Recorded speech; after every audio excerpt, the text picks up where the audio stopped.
तो पार्ट 2 की शुरुआत में हम उस पैलेस की छत को भूकंप के झटके से गिरता हुआ देखते हैं, जिसे देखकर जिन मिस को उठाकर बाहर भागने लगता है। जहाँ जाते हुए मिस को एहसास होता है कि जिन बुरा इंसान नहीं है। अब जब जिन मिस को बाहर लेकर पहुँचता है तभी उनकी तरफ एक तीर आता है, पर जिन मिस को उससे बचा लेता है और देखता है कि वो तीर और किसी ने नहीं बल्कि डैनियल ने चलाया था, जो अपने बेटे जेकब के बारे में पूछने लगता है। जिस पर जिन कहता है कि वो तो शायद अंदर ही दबकर मर गया होगा। ये सुनकर डैनियल को गुस्सा आ जाता है और वो अपना तीर उसकी तरफ करता है। तभी आसमान से बिजली डैनियल के ऊपर आके गिर जाती है, जिसकी वजह से वो सीधा खाई में गिर जाता है। अब तेजी से बिजली को गिरता देख जिन मिस को लेकर आगे भागने लगता है, जहाँ एक जगह मिस अपने पूर्वज के महल के टूटने की वजह से रोने लगती है। तभी वहाँ शेन भी आ जाता है। उसी वक्त जिन मिस से एक जगह आने को कहता है जो उसके अकॉर्डिंग बिजली से सेफ थी, पर तभी उसकी तरफ बहुत सारी बिजली गिरने लगती है और एक बिजली उसके ऊपर भी गिर जाती है,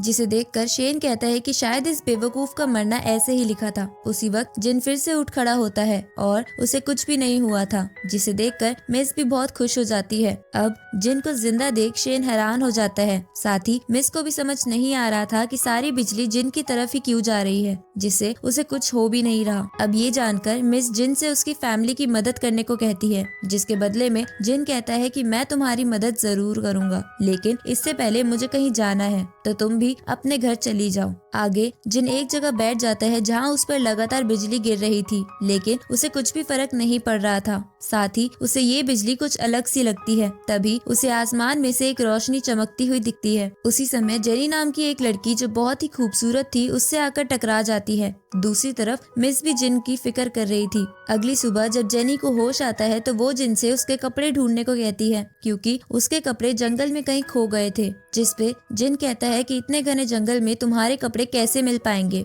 तभी वो देखता है कि जेनी उसके कपड़ों की तरफ देख रही थी। ये देखकर वो जेनी को कहता है कि मैं तुम्हें अपने कपड़े नहीं दूंगा, पर जेनी के रिक्वेस्ट करने पर वो मान जाता है और उसे अपने कपड़े दे देता है। आगे जेनी जिन को कहती है कि मैं यहाँ डेविल के मकबरे में कुछ ढूंढने आई हूँ, पर कल रात मैं लाइटनिंग फील्ड ट्रैप में फंस गई थी। ये सुनकर जिन को भी लगता है कि कल इसी की वजह से उसके ऊपर बिजली गिर रही थी और शायद गोल्डन स्क्रोल ने उसे बचा लिया था। इसके बाद जेनी जिन से पूछती है कि तुम यहाँ क्या कर रहे हो, जिसपे जिन वही टेलीपोर्टेशन वाली बात सोचता है, लेकिन सच ना बताते हुए कहता है कि मैं एक एडवेंचरर हूँ। साथ ही उससे पूछता है कि इस जगह का नाम तो कुछ और है, तो तुम इसे डेविल का मकबरा क्यों कह रही हो। जिस पर जेनी कहती है कि ये जगह बहुत पुरानी है और कई लोगों का मानना है कि यहाँ पर खतरनाक मॉन्स्टर रहते हैं। ये सुनकर जिन कहता है कि तुम ऐसी खतरनाक जगह पर क्या ढूंढने आई हो, तो जेनी उसे बताती है कि मैं एक हेवेनली बुक ढूंढने आई हूँ, जिसके अंदर कल्टीवेशन का सबसे हाईएस्ट वे है।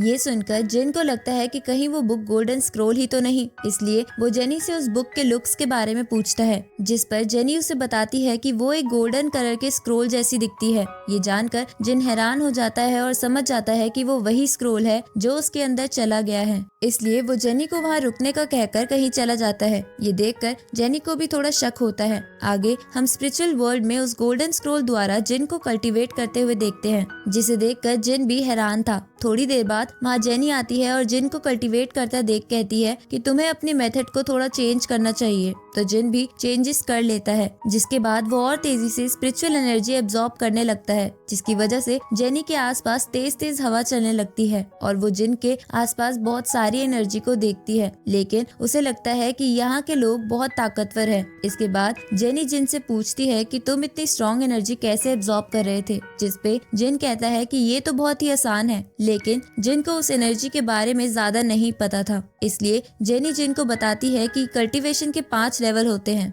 जिसमें तुम सेकंड स्टेज यानी स्पिरिचुअल लेवल पर हो, जिसको पार करने के लिए तुम्हें अर्थ और हेवन का ऑरा एब्जॉर्ब करना सीखना पड़ेगा, जो तुम्हारी बॉडी को साफ करेगा। तो जिन जेनी से पूछता है कि मैं ये ऑरा एब्जॉर्ब कैसे करूं, जिसपे जेनी कहती है कि इसके लिए तुम्हें ध्यान लगाना होगा, पर तुम्हें तो ये बात पहले से ही पता होनी चाहिए क्योंकि तुम सेकंड लेवल पर हो। तो जिन कहता है कि मैं एक जीनियस हूँ, मुझे ज्यादा जानने की जरूरत नहीं पड़ती। आगे जिन को कपड़े ना होने की वजह से ठंड लगने लगती है, इसलिए वो वो आग जला लेता है। जहाँ रात में वो जेनी से पूछता है कि क्या कोई ऐसा है जिसने गैलेक्सी को पार करा हो, तो जेनी इसके लिए मना करती है। तो जिन कहता है कि मैं ऐसा पहला इंसान बनूंगा जो गैलेक्सी को जरूर पार करेगा। अगली सुबह जिन कहीं से कुछ कपड़े ले आता है, जिसपे जेनी उससे बोलती है कि आसपास तो बस माउंटेन्स हैं, तो तुम ये कपड़े कहाँ से लाए। ये सुनकर जिन कहता है कि तुम्हारे सोने के बाद मैं बहुत दूर जाके ये कपड़े लाया हूँ। तभी वहाँ पर एक भाई बहन जिनका नाम रोजी और इवान था, अपने साथियों के साथ चोर चोर चिल्लाते हुए वहाँ आ जाते हैं। ये सुनकर जिन अपने आसपास चोर को ढूंढने लगता है ताकि वो जेनी के सामने हीरो बन सके। पर रोजी बोलती है कि तुम ही चोर हो जो सुबह सुबह टेंट के बाहर से मेरे कपड़े ले आया,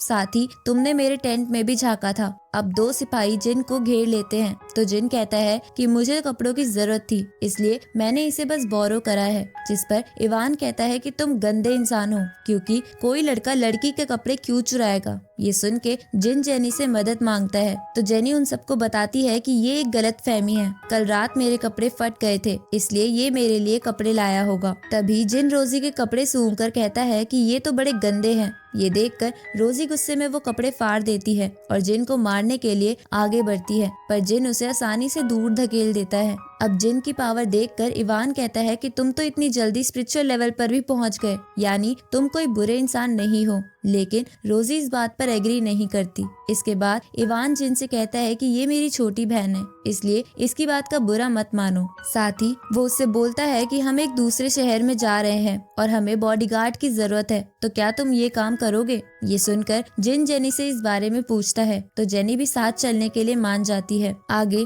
रास्ते में इवान जिन को कहता है कि मैं और मेरे अलावा 4 और फैमिली एक खास चीज की तलाश में निकले थे जिसे हमने हासिल कर लिया है, पर इसकी वजह से हमारे कई अच्छे योद्धा भी मारे गए हैं, जिसे मौका बनाकर बाकी फैमिलीज हमसे ये ट्रेजर छीनना चाहती है। पर मैं खुश हूँ कि मुझे आज तुम मिल गए और तुम्हारी मदद के बदले हम तुम्हें कुछ रिवॉर्ड्स भी देंगे। ये सुनकर जिन वहाँ बैठी रोजी और जेनी के ऊपर इम्प्रेशन जमाने के लिए कहता है कि मैं ये सब रिवॉर्ड के लिए नहीं कर रहा, मुझे तो सबकी मदद करना पसंद है। आगे इवान एक जगह जाता है जहाँ पर पहले से बाकी फैमिलीज के लोग बैठे थे और उनमें से एक फैमिली का बंदा जिसका नाम रॉबिन था, वो इवान से वो ट्रेजर मांगने लगता है, जिसपे इवान कहता है कि इसे तो हमने ढूंढा है। ये सुनकर रॉबिन गुस्सा हो जाता है और इवान को अपनी पावर की मदद से पीटने लगता है। तभी वहाँ जिन आ जाता है और रॉबिन को बड़ी आसानी से दूर फेंक देता है। ये देखकर वहाँ खड़े बाकी लोग हैरान हो जाते हैं कि ये लड़का इतनी जल्दी स्पिरिचुअल लेवल पर पहुँच गया है। तो जिन कहता है कि अब से मैं इनका बॉडीगार्ड हूँ,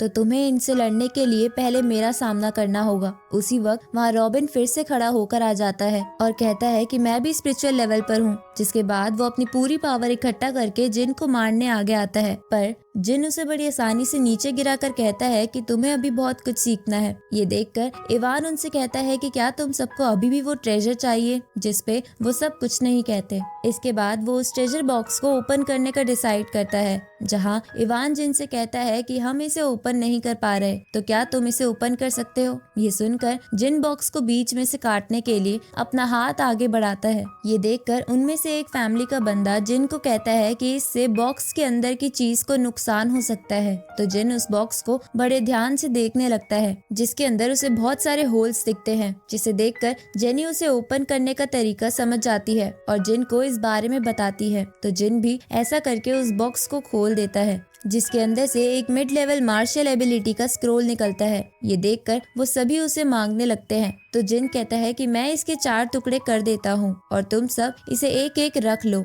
लेकिन वो जिन को रोक देते हैं और आपस में स्क्रोल के लिए बहस करने लगते हैं, जिसे देखकर जिन कहता है कि जब तक तुम सबके आपस का झगड़ा सुलझ ना जाए तब तक मैं इसे अपने पास रखता हूँ। जिसके लिए इवान आसानी से मान जाता है और बाकी सबको भी जिन की स्ट्रेंथ की वजह से मानना पड़ता है। आगे हम रॉबिन को स्क्रोल की वजह से गुस्सा करते हुए देखते हैं, क्योंकि वो उसके हाथ में नहीं आया था। तभी उसके पास एक दूसरी फैमिली का बंदा आता है और उसे कहता है कि तुम चिंता मत करो, फिलहाल चाहे वो स्क्रोल जिन के पास हो, पर जल्द ही हम दोनों मिलकर उस स्क्रोल को चुरा लेंगे, जिससे हमें उसे शेयर भी नहीं करना पड़ेगा। इधर हम जिन को एक टेक्निक को सीखते हुए देखते हैं जिसे वो सीख नहीं पा रहा था। तो ये देखकर जेनी उससे कहती है कि ये टेक्निक इतनी भी मुश्किल नहीं है जितना तुम इसमें टाइम लगा रहे हो। मेरे लिए तो ये बच्चों का खेल है। ये सुनकर जिन को गुस्सा आ जाता है और वो अच्छे से फोकस करके उस टेक्निक को करना सीख जाता है। तो जेनी कहती है कि तुम तो इसमें मास्टर भी बन गए हो। रात को हम कुछ मास्क वाले लोगों को वहाँ देखते हैं